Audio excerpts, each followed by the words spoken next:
noches, amados hermanos. Un gusto, como siempre, poder saludarles, aunque sea de esta manera virtual. Pero doy gracias a Dios por esta oportunidad. De verdad que es una cosa muy linda. No todo el mundo puede, hermanos. Algunos hermanos, ya por sus labores, obviamente laborales, ya por encontrarse algunos enfermos. Hay quienes están enfermitos y algunos muy delicados, quiero decirles, ¿sí?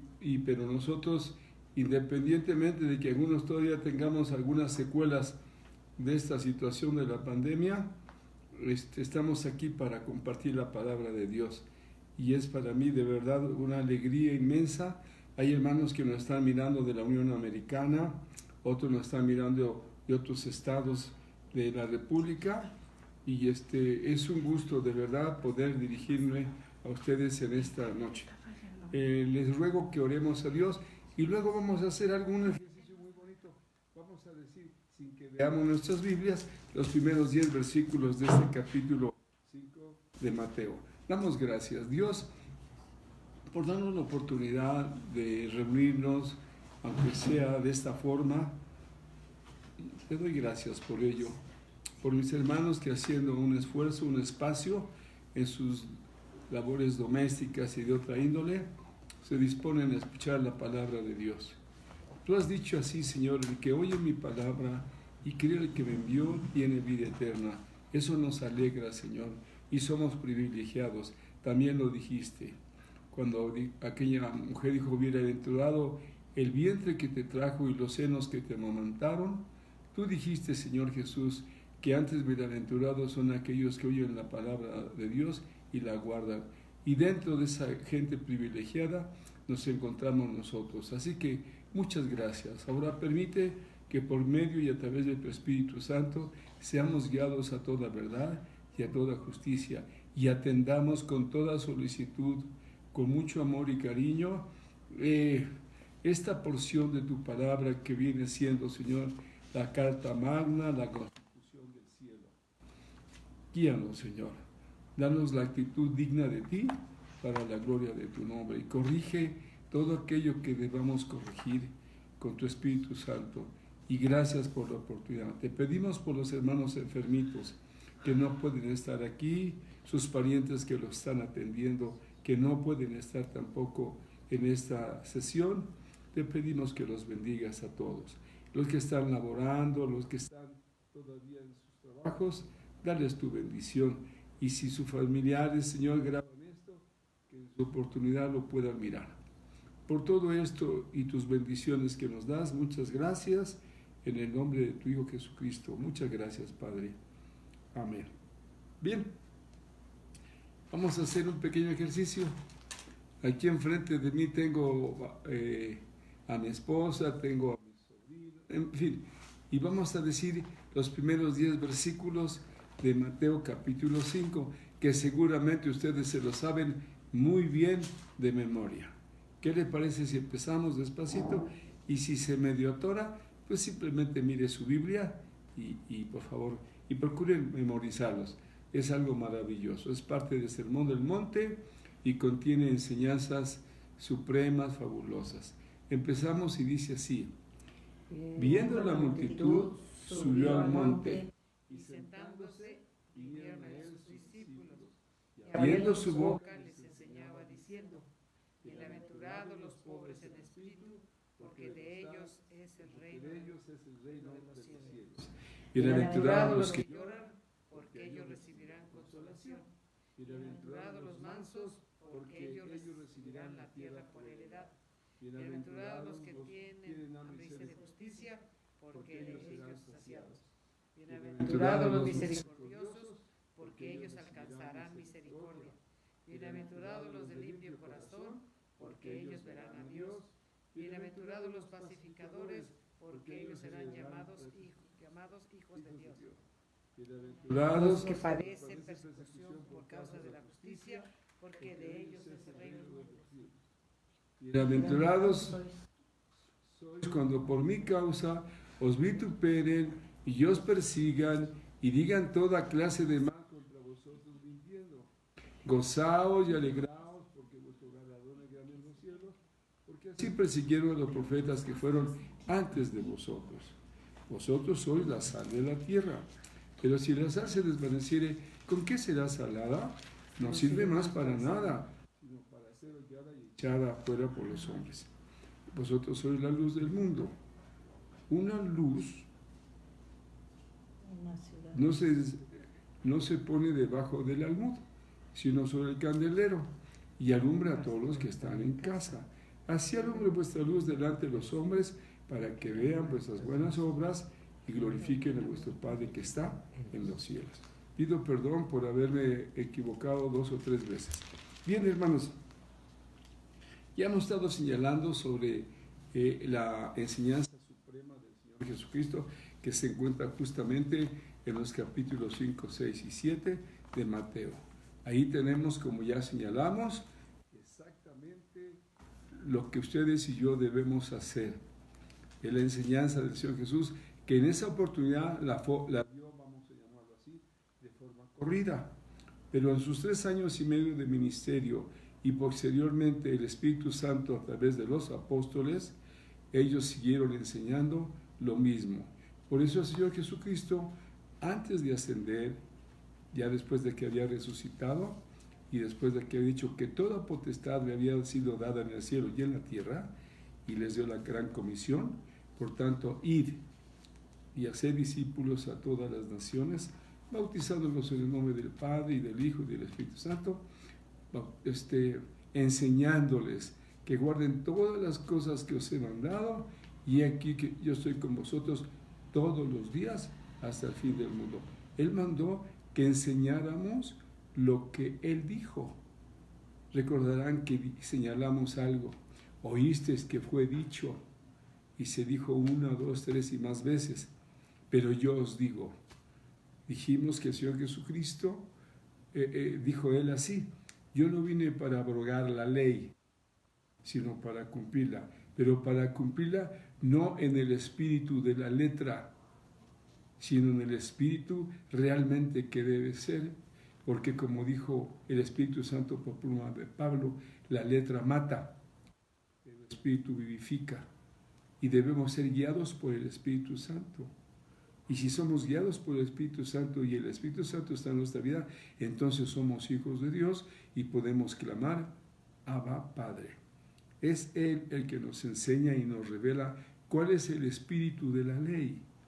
Por eso nosotros señalamos que ya no estamos bajo la ley, sino bajo la gracia, lo cual no quiere decir que nosotros nos brincamos la ley, sino que aplicamos el espíritu de la ley y no solamente la letra.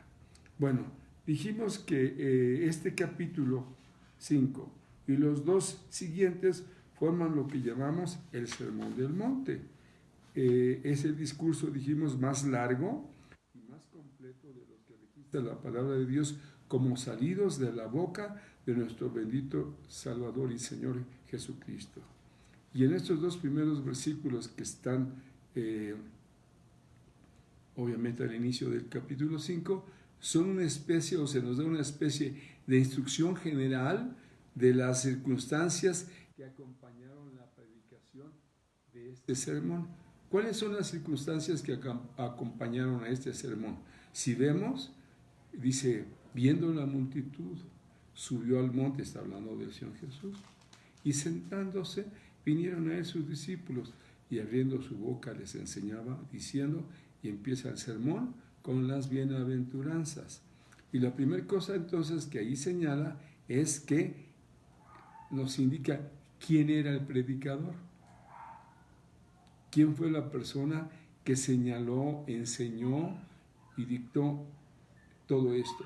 Miren, hermanos, los profetas, obviamente antes del Señor Jesús, y el mismo Juan, que era también un profeta, Juan Bautista, habían cumplido bien y cabalmente su misión al predicar. Lo hicieron bien. Me encanta como decía uno de los profetas menores: pero yo estoy lleno del Espíritu del Señor para denunciar la mala conducta. Ellos cuando hablaban de esto, hablaban, hermanos, acerca del pecado, pero Jesús viene a enseñarnos cuál es la solución del pecado. Por eso es que la letra mata. Pero Jesús viene y enseña que el espíritu de la ley nos libra. ¿Se acuerdan cómo lo dijo el apóstol Pablo, inspirado por el Espíritu Santo? Cuando escribe a los hermanos de Roma, les dice algo que ahorita tengo mi piel chinita. ¿Sabe por qué se me puso así?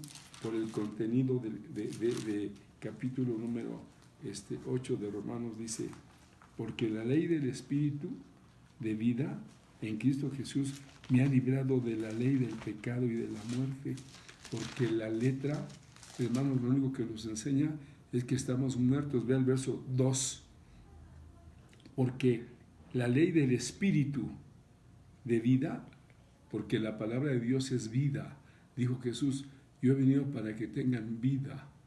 Dijo también, lo vamos a ver ahorita, las palabras que yo os he hablado son espíritu y son vida, y él mismo se identifica, yo soy el camino, la verdad y la vida. ¿Se da cuenta? ¿Cuál es la diferencia entre la ley, la letra de la ley y el espíritu de la ley? Es muy diferente. La una genera muerte, la otra genera vida.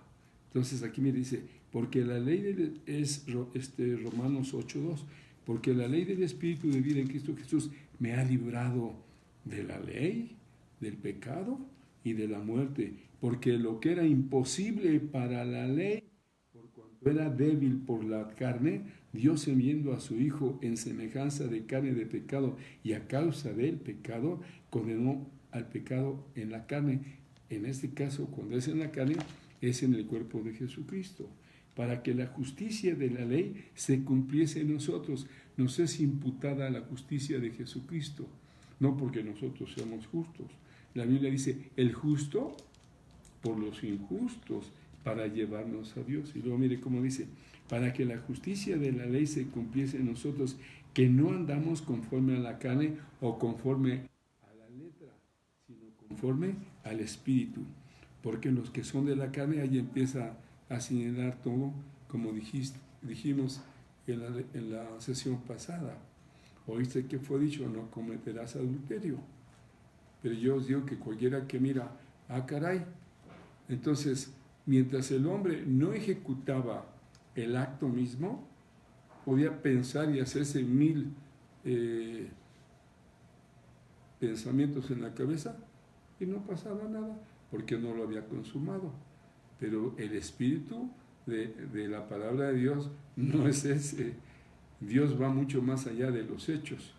Dios va con las intenciones. Si mi intención es impura, es insana, no necesito llevar a cabo el hecho.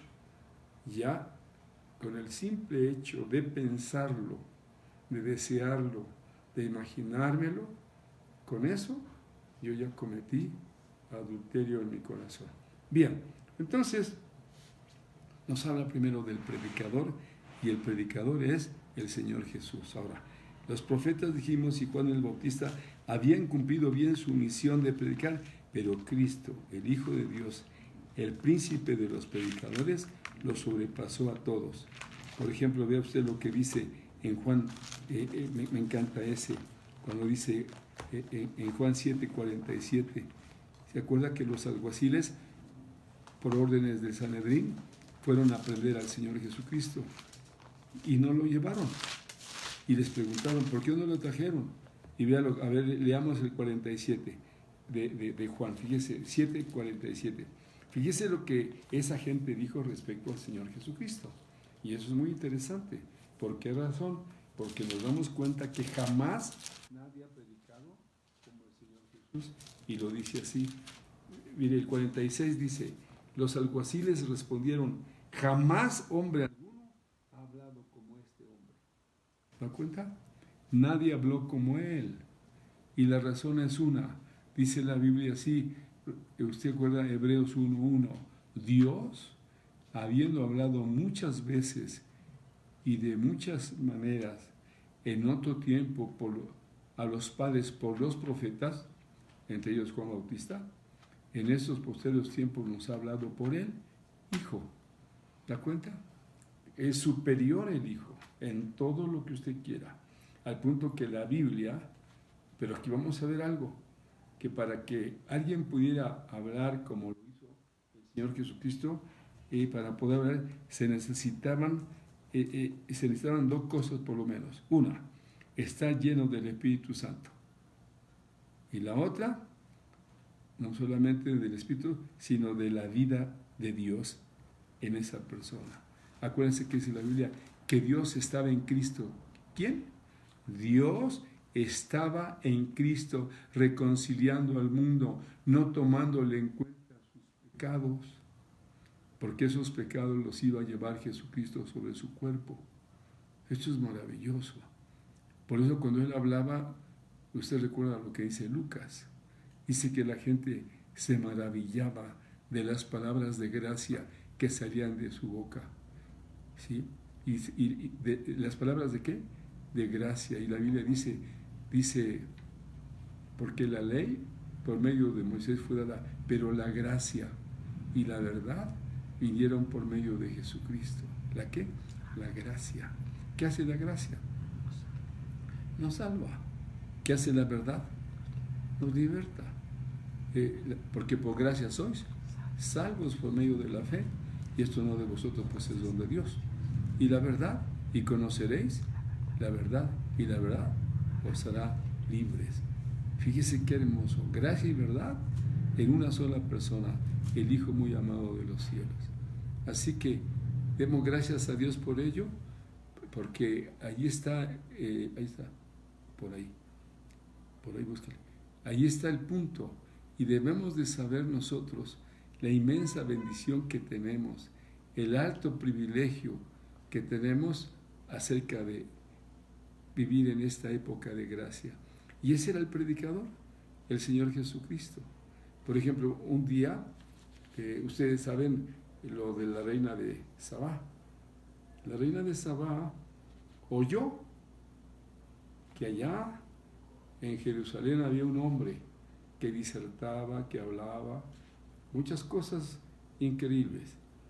La Biblia dice que no había hombre sabio como él, Salomón. Y ella vino desde muy lejos, con un séquito, con presentes y demás, para escuchar a ese hombre. Y cuando lo oyó, ella solamente atinó a decir cosas como esta: en verdad, ni la mitad de lo que allá en mi rancho me dijeron es lo que estoy mirando. Tú superas con creces lo que se dijo. Y dijo algo más que, aunque no tiene que ver con usted ni conmigo, esto nos permite tener una apreciación mucho mayor del privilegio que nosotros tenemos en este tiempo de gracia.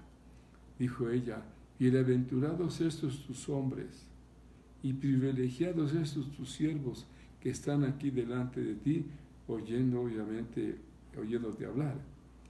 Y el Hijo de Dios, cuando estuvo en medio del pueblo judío, dijo así, entre otras cosas: en el día del juicio, la reina del sur se levantará contra esta generación, incluyendo nosotros, porque ella dejó su rancho. ¿Cómo usted ha dejado de hacer algunas cosas? ¿Sí? Porque oyó que allá había un hombre que se la sabía. ¿Sí? Y vino. Y Jesús hizo una declaración tremenda. Dice: y aquí más que Salomón en este lugar. O sea, en otras palabras, dijo: yo supero a él. Porque Salomón decía muchas cosas muy bonitas, pero Salomón jamás pudo decir, y ningún hombre podía decir cosas como esta. ¿Sí? Dijo así: las palabras que yo os he hablado, nos dice Juan, son espíritu y son vida. Y acuérdese, es lo que quiere Dios, el espíritu de la ley. Pero además ese espíritu genera vida, y no cualquier vida, vida en abundancia. Así que somos privilegiados. Entonces ya vemos cómo el predicador es el Señor Jesucristo, porque Él era y es el Verbo eterno, en el cual y por el cual nos ha hablado Dios en estos últimos días, como dijimos, que aparece en Hebreos 1, verso 1 y 2. Dios, habiendo hablado muchas veces y de muchas maneras en otro tiempo a los padres por los profetas, los posteros días nos ha hablado por el Hijo, a quien constituyó heredero de todo y por quien asimismo subsisten todas las cosas. Imagínense el privilegio. Y ahora, él cuando está hablando aquí está en Jerusalén, porque allí estaba el monte. Escuche, pero él ya había estado actuando en Galilea, en la parte norte. Ahora está en Judea. Hay que ir a Galilea. Y los muchos milagros y sanidades que el Señor Jesús había realizado en Galilea estaban destinados a disponer y a preparar al pueblo para recibir instrucciones de parte de aquel en quien se mostraban la bondad y el poder divinos en plenitud total. Pero la desgracia es la siguiente: cuando llega él y entra, hermanos, a donde llegó después de haber sido tentado por el desierto, y llega y entra a la sinagoga de allí, de ese lugar de Jerusalén. Fíjense lo que pasó. ¿Quieren verlo en el capítulo 4? Obviamente de Lucas. Miren lo que dice ahí, porque ahí está la cuestión. Y por eso se enojaron y quisieron matarlo al Señor Jesús. Mire, en el verso 14 de ese capítulo 4, por eso les pedí que tengan siempre un cuaderno de notas. Vimos hace 8 días que habla del Espíritu Santo sobre el Señor Jesucristo en Lucas capítulo 3, el verso 22, en el 4.1, en el 4.14 y en el 4.18. Pero escuche por favor esto, porque es importante. El Señor Jesucristo había estado ya ministrando en Galilea. Allá empezó su ministerio, básicamente en Capernaum. Capernaum era como su cuartel, era como su lugar de donde de ahí salía a diferentes regiones y lugares a predicar. Bien, dice el versículo 14, fíjese bien, dice: y Jesús volvió en el poder del Espíritu a Galilea, y se difundió su fama por toda la tierra de alrededor, y enseñaba en las sinagogas de ellos, y era glorificado por todos. Pero ahora mire lo que dice: vino a Nazaret, donde se había criado. Aquí está el punto. Él en Galilea andaba predicando en todas las villas o los lugares cercanos, pero se había criado en Galilea. Allí mismo, en esa zona, se había criado en Nazaret. Y cuando llega a Nazaret, donde se había criado, dice la Biblia, y en el día de reposo entró en la sinagoga conforme a su costumbre y se levantó a leer. El Señor Jesucristo tenía muy buenas costumbres. Si está en Capernaum, en el día de reposo va a la sinagoga. Si va a donde fuera y ahora va a Galilea, y en el día de reposo entra en la sinagoga conforme a su costumbre. Él tenía buenas costumbres. Y ya el Espíritu Santo nos dice: no dejando de congregarnos, según algunos tienen por costumbre. Jesús tenía buenas costumbres y nosotros tenemos malas costumbres. Vamos cuando queremos y si queremos y como queremos y demás. Y él entra en la sinagoga conforme a su costumbre y no va a ser una figura decorativa. Él fue y se levantó a leer. ¿Se acuerda cuando era un niño de escasos 12 años? Mientras ya todos se regresan a su rancho, él se queda ahí en el templo. Y cuando lo buscan sus padres después de 3 días y lo encuentran, dice la Biblia que estaba sentado en medio de los doctores de la ley, oyéndoles y preguntándoles, y se maravillaban, no solamente de lo que preguntaban, sino de lo que respondía y de lo que les preguntaba. Y tenía 12 años. Pero el secreto de todo esto está en que dice, porque cuando leemos esto es maravilloso, siempre que leamos pongamos atención. En el 2.40 y en el 2.52 nos da la clave.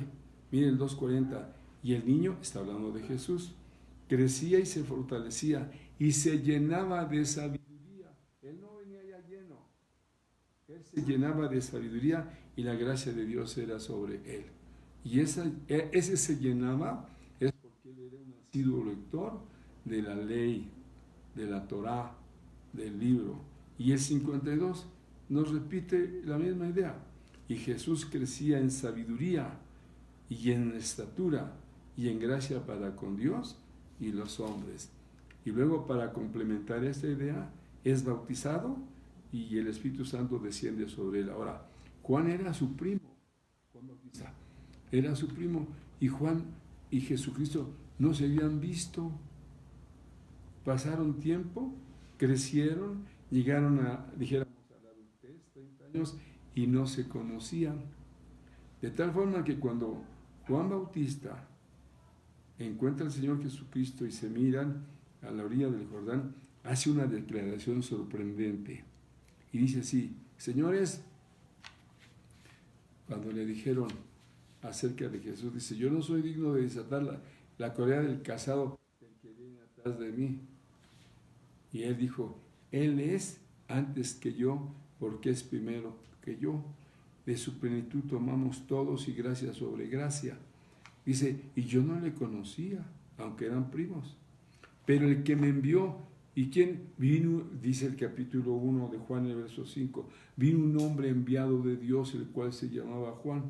Dice: y yo no le conocía, pero el que me envió, él mismo me dijo: sobre quien veas descender el Espíritu Santo y que permanece sobre él, ese es el que bautiza con Espíritu Santo y fuego. Y yo lo he visto y he dado testimonio de que él es el Hijo de Dios. Y ahora, en el verso 14 de este capítulo 4, dice que vuelve en el poder del Espíritu a Galilea, ¿sí? Y dice que vino a Nazaret, donde se había creado, dice el verso número 16, y dice: y se levantó a leer. ¿Qué le parece? Diga: así soy yo. Yo leo, estoy atento, pregunto. Y dice: y se le dio el libro del profeta Isaías, y habiendo abierto el libro, halló el lugar donde estaba escrito: el Espíritu del Señor está sobre mí, por cuanto me ha ungido para dar buenas nuevas a los pobres. Me ha enviado a sanar a los quebrantados de corazón, a pregonar libertad a los cautivos y vista a los ciegos, a poner en libertad a los oprimidos, a predicar el año agradable del Señor. Y enrollando el libro, lo dio al ministro y se sentó. Y los ojos de todos en la sinagoga estaban fijos en él, y comenzó a decirles, oiga, comenzó, no terminó, comenzó a decirlos, en todo su ministerio, él les decía quién era él. Hoy se ha cumplido esta escritura delante de vosotros. Es decir, él era el ungido. Juan ya lo había ungido. Bueno, el Espíritu Santo ungió a Jesús, pero Juan fue el que lo bautizó. Y la Biblia dice que todos daban buen testimonio de él, estaban maravillados de las palabras de gracia que salían de su boca, y decían, ¿no es este el hijo de José? Y entonces le pidieron que hiciera señales, y como no hizo señales delante de ellos, se pusieron enojados. Y no nada más eso, sino que les puso 2 ejemplos bárbaros. Primero le dijo, muchas viudas había en tiempo de Elías, pero a ninguno fue enviado Elías más que a la viuda de Sarepta. Y luego dijo, muchos leprosos había en tiempo de Eliseo, pero ninguno fue limpio sino Naamán el sirio. Y entonces se pusieron así y quisieron le llevaron una montaña alta para despeñarlo, pero él se paró. Hermanos, siempre que nos dicen la verdad, como dice el dicho, no peca pero incomoda. Y nosotros de verdad, hermanos, somos tan privilegiados, pero pasamos por alto muchas cosas. Este es el predicador, Jesucristo. Y para predicar como lo hizo él, se necesitaban 2 cosas. Una, estar lleno del Espíritu Santo. Y segundo, muy importante, que Dios estuviera con él. Por eso Pedro le dice a Cornelio, ¿cómo Dios ungió con el Espíritu Santo y con poder lo que estamos mirando? A Jesús de Nazaret. Y cómo anduvo haciendo bienes. El Espíritu de Dios está sobre mí, por cuanto me ha enviado para esto. ¿Sí? Y dice, anduvo haciendo bienes y sanando a todos los oprimidos por el diablo, porque Dios estaba con él. Y eso es todo. ¿Por qué José en la antigüedad dice la Biblia que todo lo que hacía prosperaba? Porque Dios estaba con él. En la cárcel, ¿por qué tiene tanta autoridad? Porque Dios estaba con él. Cuando llega a ser el segundo de Faraón, ¿por qué todo lo que realiza a favor del mismo pueblo egipcio y del pueblo de Israel? Porque Dios estaba con él. David y los demás, porque Dios estaba con él. Y la pregunta es, ¿y nosotros? ¿Dios está con nosotros?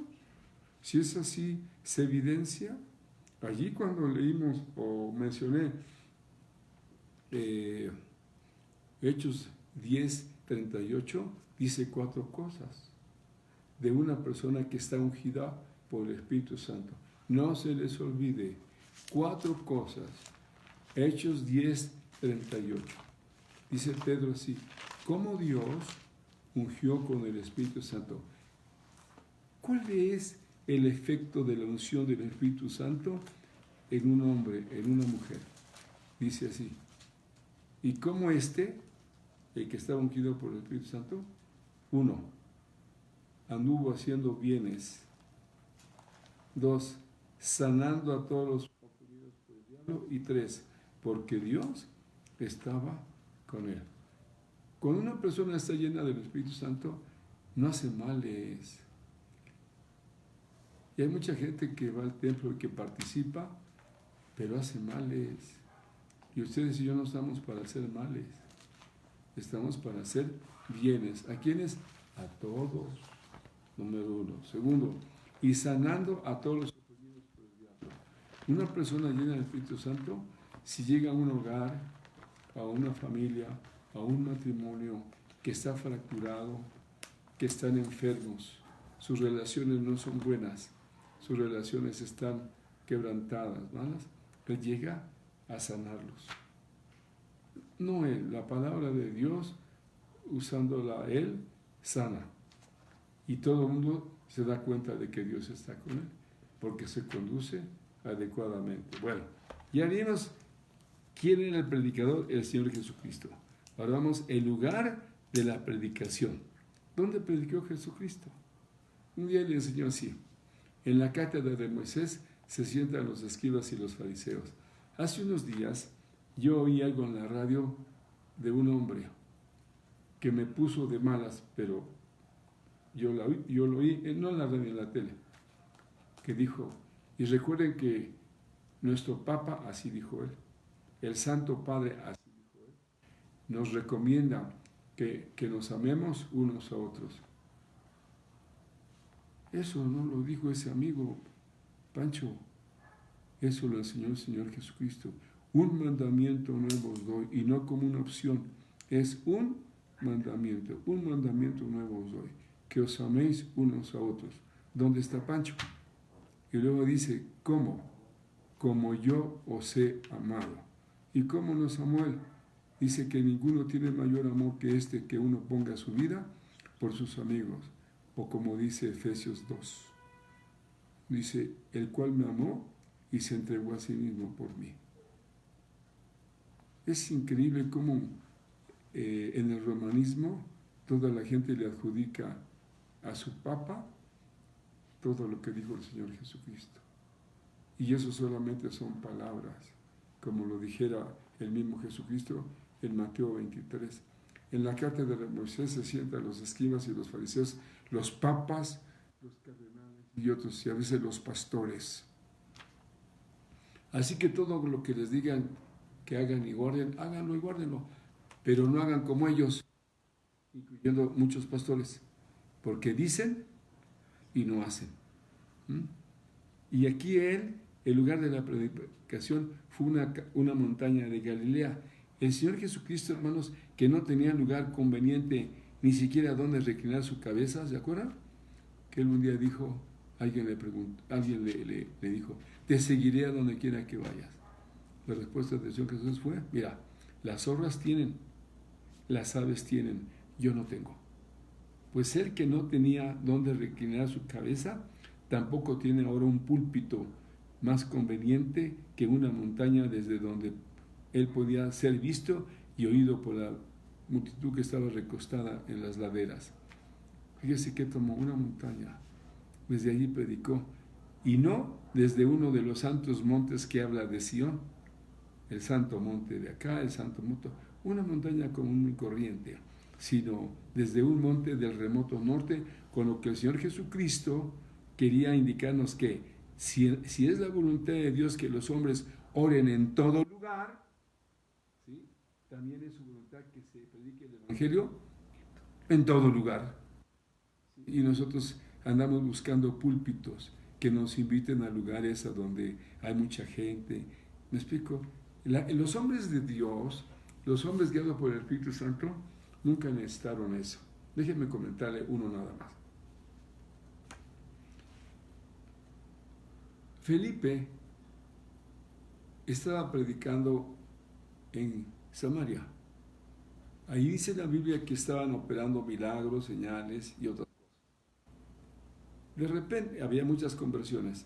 De repente, un ángel del Señor le habla a Felipe y dice: suspende estas actividades y vete al desierto. En una ciudad con mucha gente, vete al desierto.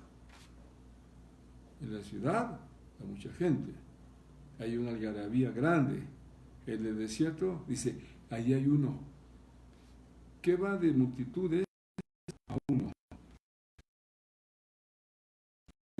Pero cuando tú estás lleno del Espíritu Santo, la unción de Dios, tú no cuestionas. ¿Se acuerdas, David, lo que le dijo su hermano mayor? ¿A quién has dejado aquellas pocas ovejas en el desierto? ¿Cuántas ovejas eran? Pocas. ¿En dónde? En el desierto. Qué triste que nosotros solamente queremos, pero lugares llamativos, atiborrados, con, diremos así, instalaciones sofisticadas, con un buen púlpito, etc. Qué lindo que dice el Señor: mira, en lo poco fuiste fiel, en lo mucho te pondré. Si nosotros no somos fieles en lo poco, y lo poco hay que entender, ahí envuelve muchas cosas. Asistir a la reunión aunque seamos poquitos, al culto de oración aunque seamos 2, ahí está el Señor. Nosotros no hacemos eso. Nosotros solamente donde hay bastante gente, donde nos pueden mirar, etc. Pero aquí el Señor nos está enseñando lugares así. Quiero pues que los hombres oren en todo lugar, levantando manos santas sin ira ni contienda, y su voluntad es que prediquemos en todos lugares, sea una ciudad, un estadio, o sea solamente una persona. Con una sola persona que uno pudiera ministrarle y que ésta se convirtiera, hay gozo en los cielos. Pueden haber multitudes y no haber nada, pero cuando es una sola persona a la que se convierte, que usted le habla, hay gozo en los cielos. En cualquier lugar decente y conveniente, allí es importante que nosotros compartamos la palabra de Dios.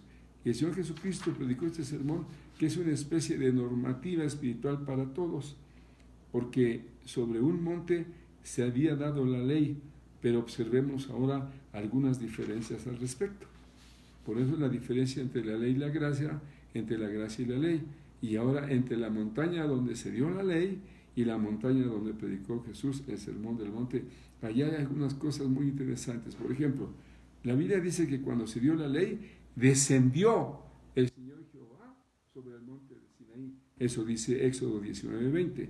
Y aquí se nos dice que el Hijo de Dios no descendió. Dice, viendo la multitud, ¿qué?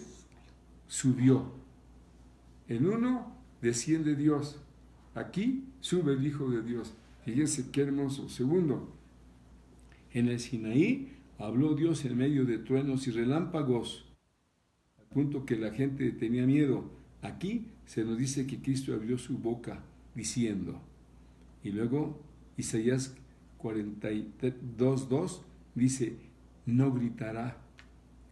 Por el contrario, los niños corrían hacia él, no se espantaban, no tenían miedo. No había jóvenes irrespetuosos como se nos habla en el tiempo de Eliseo, sube, calvo, sube. No, el Hijo de Dios es alguien que inspiraba respeto, reverencia y otras cosas. Y él era así. Él no descendió, él subió. Allí no hay truenos mientras él habla y luces de halógeno y equipos. No, él hablaba, dice que no gritaba, que él hablaba, dice no gritará, ni hará oír su voz, no apagará, no quebrará la caña cascada, ni apagará el pábilo que humare. ¡Qué hermoso! Ese es el Señor Jesucristo. Pero también se nos dice que allá en el Sinaí al pueblo se le ordenó que se mantuviera lejos, que cualquiera que se acercaba iba a morir. Aquí se nos invita a que nos acerquemos con toda confianza a Él. Dice que acerquémonos pues confiadamente al trono de la gracia para alcanzar misericordia y hallar gracia para el oportuno socorro. Esto es algo increíblemente maravilloso, hermanos. Pero también en el Sinaí se promulgó la ley al pueblo que iba directamente contra los efectos o los resultados del pecado. Aquí el Señor Jesucristo atacó directamente las raíces del pecado. Nada más miremos la gran diferencia. Por eso el Sermón del Monte es algo que debemos estudiar, rumiar, meditar, todo. Entonces ya vimos el predicador, Señor Jesucristo. El lugar donde se predicó, una montaña común de Galilea. Tercero, los oyentes. ¿Quiénes eran los oyentes? Dice, viendo la multitud subió al monte y sentando, dice así, vinieron a él dos grupos, sus discípulos, pero dice así, viendo la multitud, había una multitud, pero dice, dice, vinieron a él sus discípulos, había multitud y había discípulos, y esto siempre ha sido así, siempre la gran mayoría son las multitudes, los discípulos son muy pocos. Y entonces dice la Escritura que primordialmente a quienes Jesús se dirigió fueron sus discípulos. Fue a los suyos a quienes se dirigieron estas enseñanzas, como se nota de manera especial en las bienaventuranzas. Allí ahorita vamos a ver quiénes son, exactamente quiénes son los discípulos. Hermanos, no todo el que canta, el que predica, el que enseña, el que dirige, el que habla, el que ora, es necesariamente discípulo. Tristemente, no son características distintivas. Le digo a uno, en esto conocerán todos que sois mis discípulos, si tuviereis amor. Una persona que no ama a sus congéneres, a los domésticos de la fe, diga lo que quiera, no es discípulo, aunque él lo diga. Otro, dijo Jesús, si permaneciereis en mí y mis palabras permanecen en vosotros, seréis verdaderamente mis discípulos. Hay gente que ni siquiera lee la Biblia y se siente discípulo o creyente. Jesús dice otra cosa y hay que entender eso. Ahora, a nadie nos gusta que nos digan cosas de ese tipo, pero esa es la triste realidad y tenemos que saber lo que dice el Señor. Entonces, hay que saber muy bien esto. Ahora vamos a ver el último punto respecto a esta clase de esta ocasión. Lo primero, el predicador, el Señor Jesucristo. Uno. El segundo, el lugar donde se predicó, una montaña. 3. Los oyentes.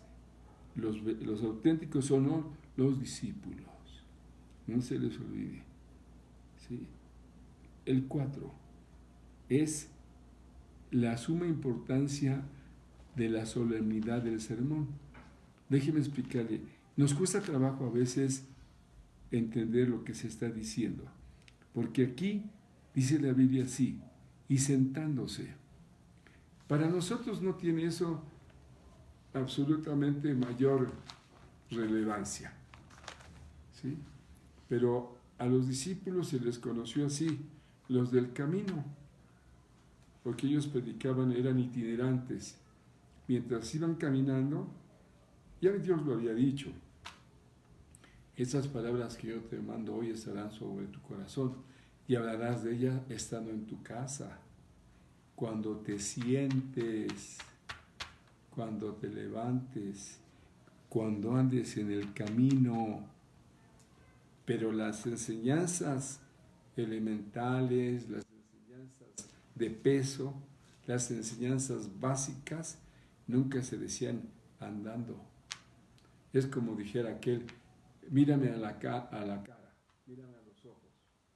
Y cuando vamos caminando, no vamos caminando y mirando a los demás así, tú vas mirando el camino.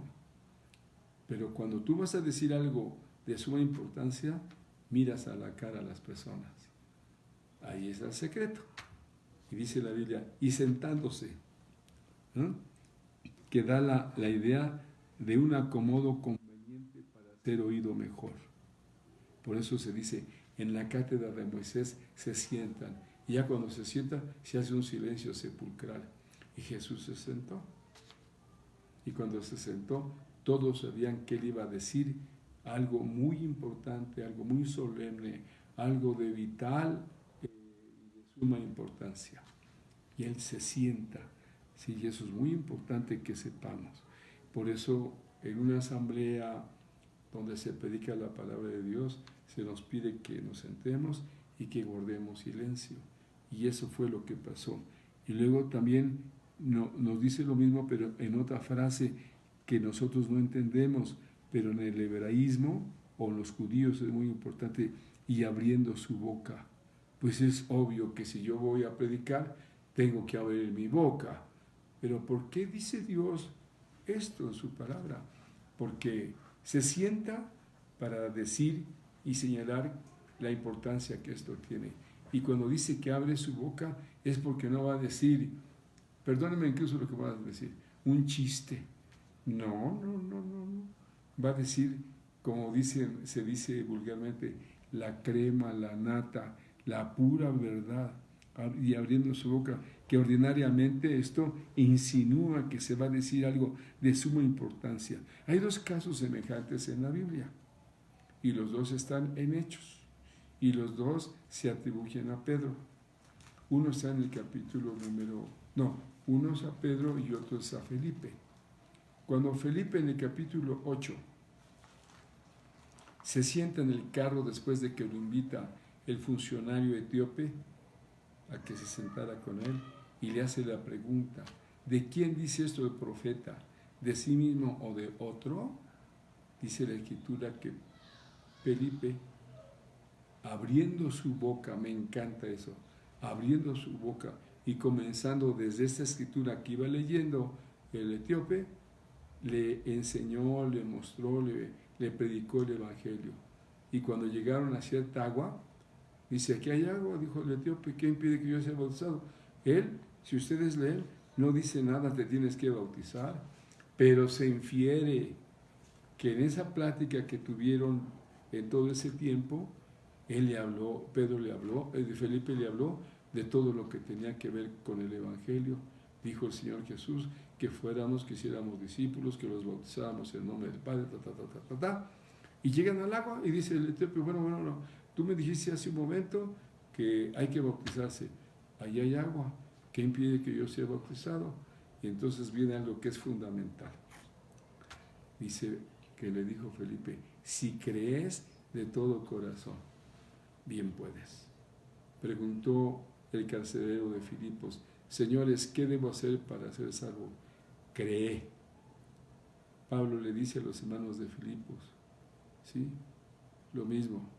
Le dice a los hermanos de Roma, lo mismo, que si confesares con tu boca que Jesús es el Señor y creyeres en tu corazón que Dios le levantó de los muertos, serás salvo. Porque con el corazón se cree para justicia, pero con la boca se hace confesión para salvación. Y entonces dice, aquí hay agua, ¿qué impide que yo sea bautizado? Si crees de todo corazón, bien puedes. Y entonces hace la declaración salvífica. Diga conmigo ahí en su casa, creo que Jesucristo es el Hijo de Dios. Y entonces, como autoridad que era el etíope, mandó parar el carro. A ver, deténganse. Y dice que descendieron ambos al agua, Felipe y el eunuco, y le bautizó. Y cuando subieron del agua, el Espíritu Santo arrebató a Felipe y el eunuco no le vio más. Ya no necesitaba, ya llevaba a Cristo en su corazón. ¿Se da cuenta cuántas cosas hay? La otra la dice Pedro. Él era un prejuicioso. No quería entrar a una casa de un gentil. Y si ustedes saben, capítulo 10, ¿recuerdan eso? Y miren lo que dice Pedro, es muy fuerte. La verdad es que el centurión era una persona sencilla hasta las cachas, porque miren lo que le dice en el versículo número 28 del capítulo 10. Y les dijo a Cornelio y a los que estaban ahí: vosotros sabéis cuán abominable, imagínense lo que le está diciendo, ustedes son abominables, cuán abominable es para un varón judío juntarse. Ellos no se juntaban, o acercarse. Ellos no se juntaban ni se acercaban. ¿A quién? A un extranjero. Fíjense todo lo que le dijo: abominable, yo con ustedes no me junto, no me acerco, ustedes son unos extranjeros, pero a mí me ha mostrado Dios que a ningún hombre llame común o inmundo. Vámonos, lo llama común y lo llama inmundo. Nosotros nos ofenderíamos. Si nos dicen protestantes, ya estamos que pegamos. Pero mire lo que dice enseguida, y eso es lo maravilloso. Mire el versículo número 34. Entonces Pedro, otra vez abriendo la boca, dijo: en verdad comprendo que Dios, ¿quién? Dios. Nosotros sí, pero Dios no hace acepción de personas, sino que en toda nación, y a eso ya incluye a Cornelio, se agrada del que le teme y hace justicia. Qué precioso. Ya ahí corrige muchas cosas. Y dice: yo no los voy a llamar ya así. Vamos a terminar. Luego dice, el Señor Jesucristo es muy interesante acerca de esto, porque esos dos casos son iguales. Y aquí el Señor Jesucristo enseñó mucho cuando, llevado como un cordero, que no abrió su boca. Y ahora dice la Escritura, y abriendo su boca les enseñaba. Él, para el sacrificio que consumó, no abrió su boca. Pero ahora abre su boca y les enseña diciendo. Qué lindo. Él no se queja cuando sufre, no abre su boca. Y nosotros, por eso dice como cordero, pues, una vez fui a, ¿cómo se llama? Donde sacrifican a los animales. ¿Al rastro? Al rastro de los reyes. Y en una sección iban los puercos, los marranitos. En otra sección iban los borreguitos. Y esto que acabo de decir, lo vi ahí bien. Los borreguitos no hacían ruido, nada más suspiraban, le hacían más o menos así.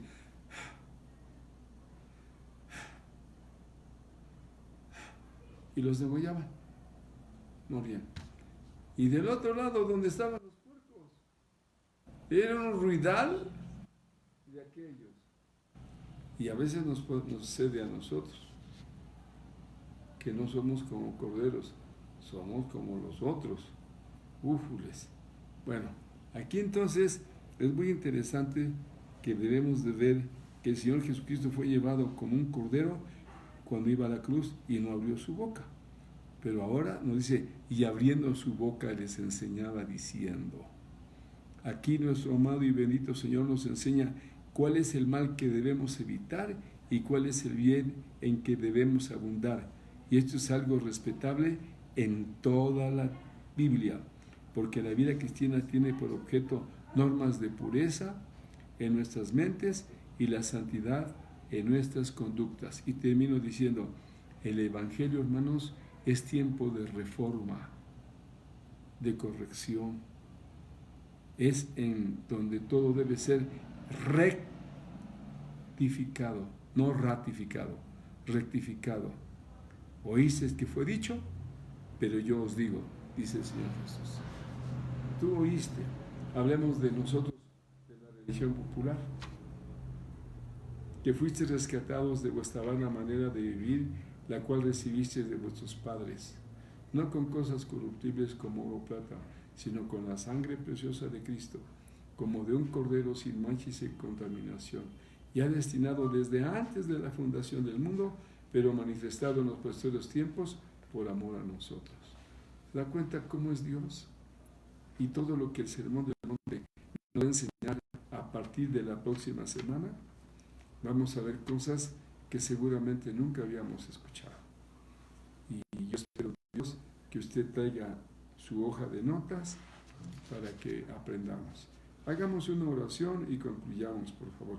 Les agradezco de todo corazón su gentileza, su tiempo.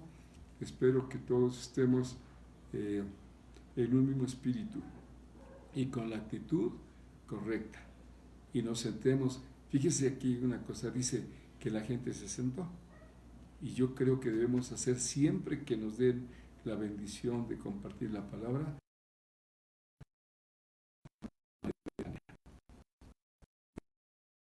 Marta se ocupaba en muchas labores, la cocina, las cucarachas y mil cosas hacía, ¿sí?